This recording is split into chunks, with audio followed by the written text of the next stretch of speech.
অনেকটা হঠাৎ করেই ডাকসু নির্বাচনের তফসিল ঘোষণা করা হয়েছে। বলা হচ্ছে যে 29শে জুলাই ডাকসুর তফসিল, নির্বাচন সেপ্টেম্বরে। আচ্ছা বলেন, এটা কি ভালো হলো? ভালো কোনো সিদ্ধান্ত হলো?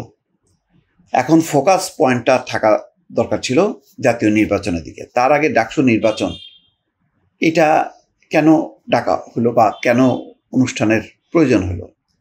এটা কি আর একটা ঝামেলা বা গোলমালের একটা সূত্রপাত হবে কিনা? ডাকসু নির্বাচনের একটা রাজনৈতিক গুরুত্ব আছে। শিক্ষা প্রতিষ্ঠানের ব্যাপার হলেও যেহেতু ডাকসু নির্বাচন এবং সবসময় ডাকসু নির্বাচনের একটা গুরুত্ব থাকে বলে বিগত 15 বছরে ডাকসু নির্বাচন হয়নি, একটা হয়েছিল। সেই নির্বাচনে নুরুল হক নূর সর্বশেষ যে নির্বাচন ছিল তিনি নির্বাচিত হন এবং তারপরেই কিন্তু ডাকসু নির্বাচন আর হয়নি। এবং তারপরে ইতিহাস জানেন, সেই ডাকসু নির্বাচনে নির্বাচিত ডাকসু প্রতিনিধি ডাকসুর ভিপি নুরুল হক নূরকে বারবার আক্রমণ করা, সেখানে গণ অধিকার পরিষদের যে ছাত্র সংগঠন তাদেরকে টিকতে না দেয়া, একেবারে রীতিমতো একটা নৈরাজ্য তৈরি করা হয়। কেন করা হয়েছে? এটা রাজনৈতিক কারণ। ক্ষমতায় আছে আওয়ামী লীগ আর ডাকসুতে থাকবে নুরুল হক নূর ভিপি হিসেবে, এটা তারা মেনে নিতে পারেনি।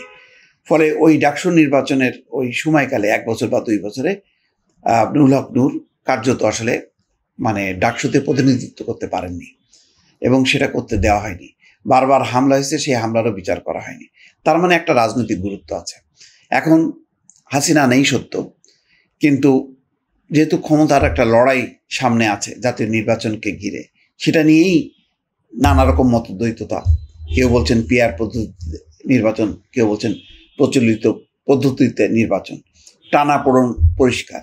এনসিপির সাথে বিএনপি, বিএনপির সাথে এনসিপি, জামাতের সাথে বিএনপি, বিএনপির সাথে জামাতের, এই টানাপোড়েনগুলো পরিষ্কার।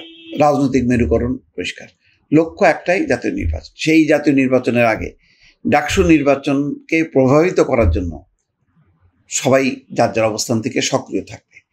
সেটা সমঝোতা বা সংহতির বদলে একটা সংঘাতময় পরিবেশ তৈরি করতে পারে, যার প্রভাব পড়তে পারে জাতীয় নির্বাচনে।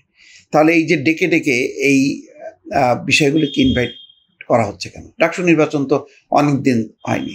সর্বশেষ যে নির্বাচনটা হয়েছিল তার আগেও তো বহুদিন নির্বাচন হয়নি। তো তাতে কি হয়েছে? হ্যাঁ, উচিত ছিল ডাকসু নির্বাচন একটা ছাত্র নেতৃত্ব নিয়মিতভাবে যদি বের হয়ে আসতো, সেটা ভালো ছিল। আর এখন তো ছাত্র রাজনীতির নামে নৈরাজ্য চলছে। ছাত্রদেরকে রাজনীতিতে আনার মধ্য দিয়ে সেই পরিস্থিতিটা আরও নাজুক হয়েছে।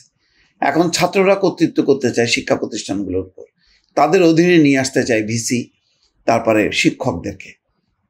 এর কারণ ছাত্ররা রাজনৈতিক দল করার অধিকার পেয়েছে এবং এনসিপি হয়তো সেই উদ্যোগটা।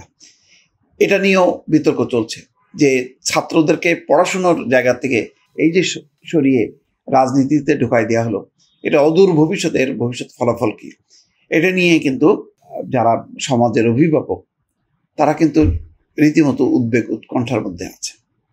সুস্থ ধারা রাজনীতি যেহেতু নেই, সুতরাং এই অসুস্থতার মধ্যে একটা ছাত্র রাজনীতিকে যে ইন্ট্রোডিউস করা হলো, এর ফলাফল কি তা নিয়ে যখন রীতিমতো সবাই উদ্বিগ্ন এবং সামনে জাতীয় নির্বাচন, সেই নির্বাচনের ফলাফল কি হয় না হয় তা নিয়ে যখন সবাই উৎকণ্ঠিত, ঠিক সেই সময় তার আগে ভাগে এই ডাকসু নির্বাচনটা করার বা তফসিল ঘোষণা করা, এটা আমি মনে করি এক ধরনের বিপজ্জনক সিদ্ধান্ত। দর্শক ভালো থাকবেন, আল্লাহ হাফেজ।